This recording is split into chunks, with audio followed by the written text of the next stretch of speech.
Foreign Minister, Fully São Paulo То newspaper. есть вы ничего не понимали до сих пор, что ли? I was told to formulate my question in English. I'm sorry, it's the only alternative I have right now. Okay. Can I? Yeah. Yeah, thank you. Foreign Minister, I'd like to ask what is Russia's view on the Brazilian-Chinese initiative of trying to foster a group of countries to discuss a peace process in Ukraine. The group last met in New York in September. A bit louder. The group last met in September in New York, but ever since we've had an election in the United States, we are seeing an escalation in Ukraine with the decision of the U.S. to allow the use of long-range missiles to hit Russian territory. So under these circumstances, I'd like to ask what is Russia's views of this Brazilian-Chinese initiative. It still makes sense for both countries to pursue a initiative in this sense. Thank you. Well, on the decision of the United States to allow Ukrainian regime to use missiles up to 300 kilometers long, we read what the New York Times published about this. There are still no confirmation either from the White House or from the Pentagon, but we basically take our position on the basis of what is going on physically. And physically, ATACMS, apparently not as long as 300 kilometers, are being used, including this early morning in Russia, against the Bryansk Oblast of Russia, which is bordering Ukraine. And we proceed from the understanding that this is happening, and that any modification of ATACMS cannot be used without American experts and instructors, including satellite data, including programming and targeting. The President mentioned this several times. If long-range missiles are going to be applied from Ukraine into Russian territory, it will also mean that they are operated by American experts, military experts. And we will be taking this as a qualitatively new phase of the Western war against Russia, and we'll react accordingly.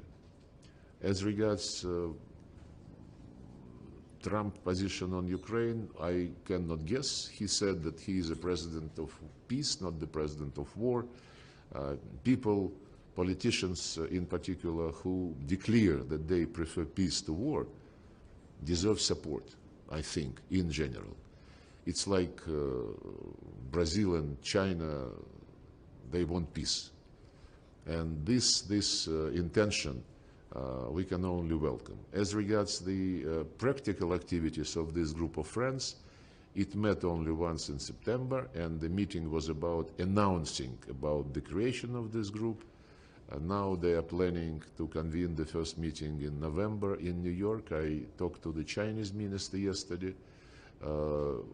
We would follow these activities. We would expect this group to take into account the initiative of Chairman Xi Jinping of February 2023. It was global security initiative, not about Ukraine, not about Palestine, generic approach to any conflict. And one of the key rules which was formulated in that global security initiative was, in any conflict, look first to the root causes and concentrate on eliminating those root causes.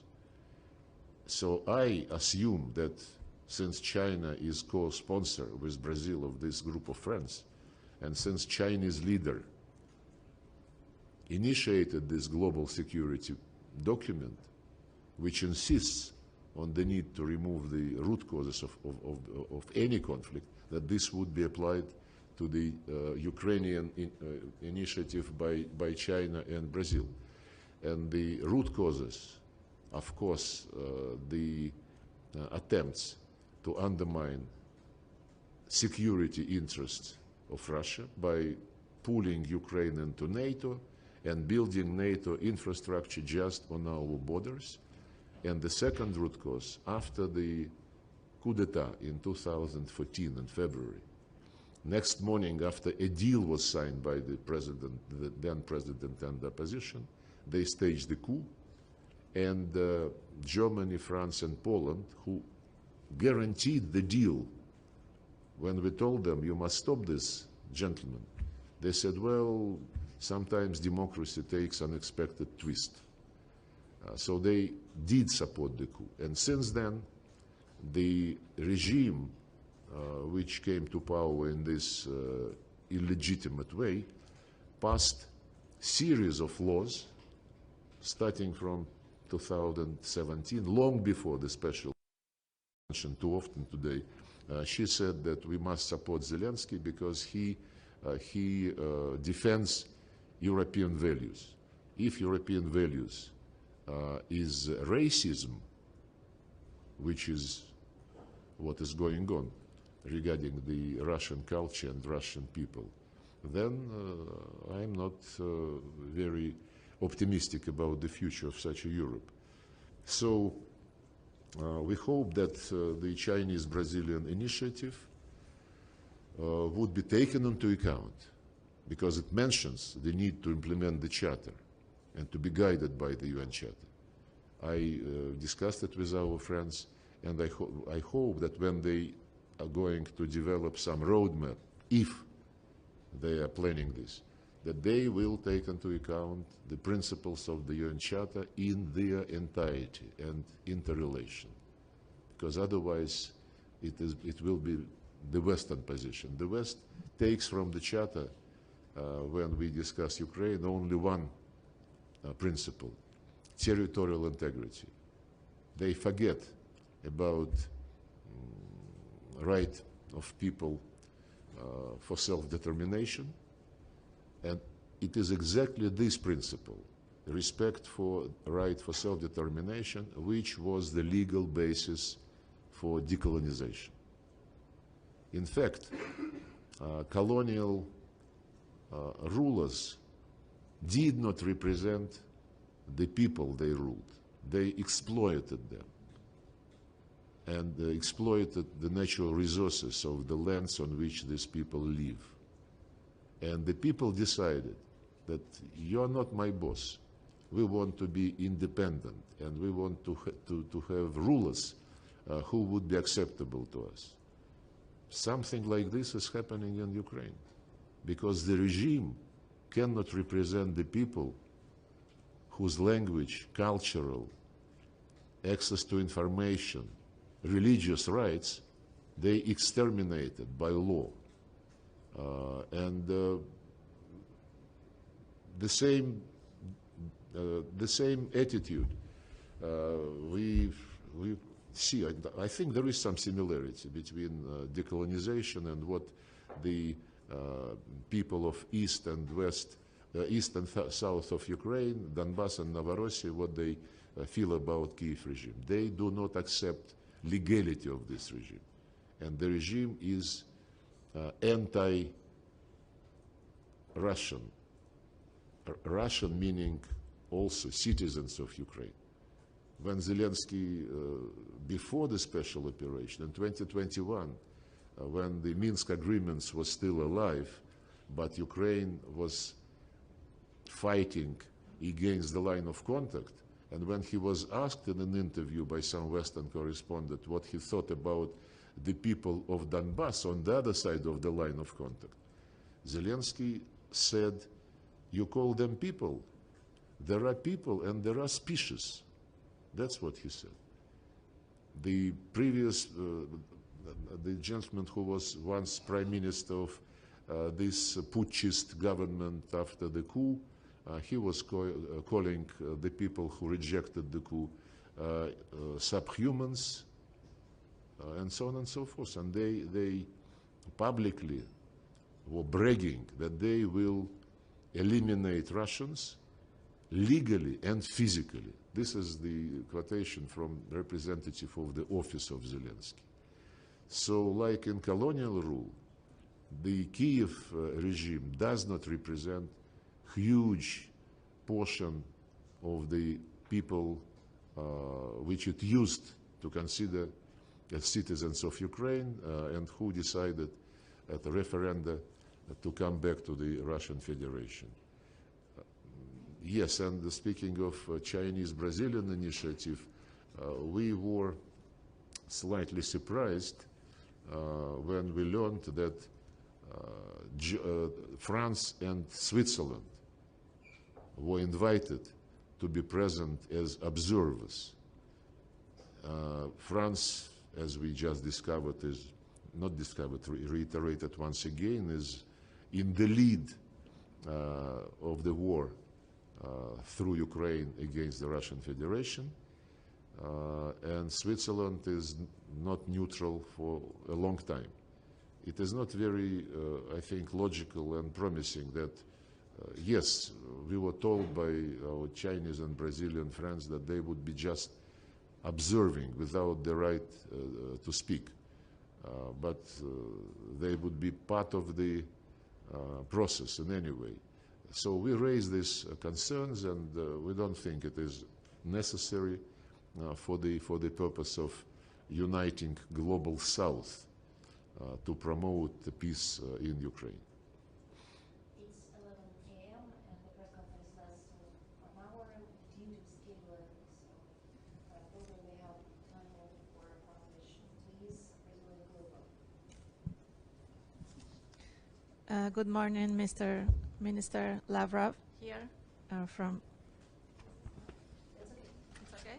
Yeah. I'm from newspaper O Globo here in Brazil, and I would like to ask you, G7 countries press for a tougher statement here in G20 about the war between Russia and Ukraine, and I would like to know Russians' opinion about this statement and the last-minute decision to include the word infrastructure in this statement to be accepted for the countries. What was the first question? Can you speak louder? Yes, this is not working. The G7 countries pressed a lot Brazil to make a tougher statement in the G20 about the war between Russia and Ukraine. In the last minute, the word infrastructure were included, and they were pleased about that. I would like to know what Russia thinks about this statement and this word infrastructure. And if I may, about this decree that we knew today about the nuclear doctrine in Russia, should the world be prepared for a nuclear response from Russia after the U.S. decision this weekend and the first attack today? Well, on the second question, we are strongly in favor of doing everything not to allow nuclear war to happen. It was us who first, during the Soviet Union times, suggested to the United States, and President Gorbachev and President Reagan made a joint statement that nuclear war can never be won and never must be started. The same statement we reconfirmed in January 2021 in the format of P5.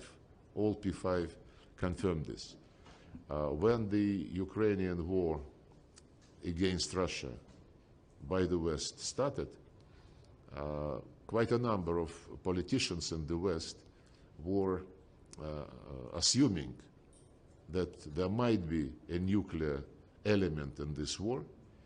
Liz Truss, who was Prime Minister of the United Kingdom, when she was asked whether she would be ready to press the red button, she said, yes, this is Prime Minister's obligation and duty.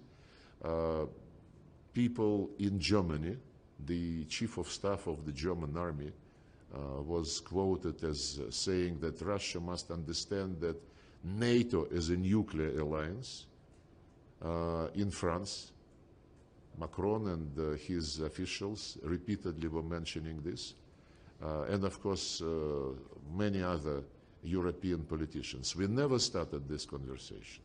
And the update of the military doctrine does not add anything which the West wouldn't know, and does not add anything which would be different, let me put it this way, from the American doctrinal documents on what to do with nuclear weapons. We are convinced that the nuclear weapon is first and foremost a weapon to constrain any, prevent any nuclear war.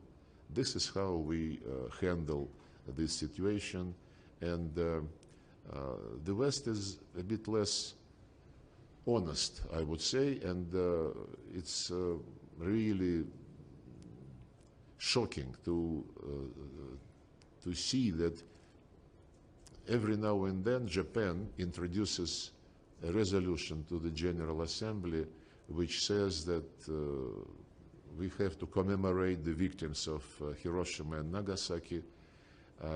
Never ever this resolution mentions who did it in Hiroshima and Nagasaki.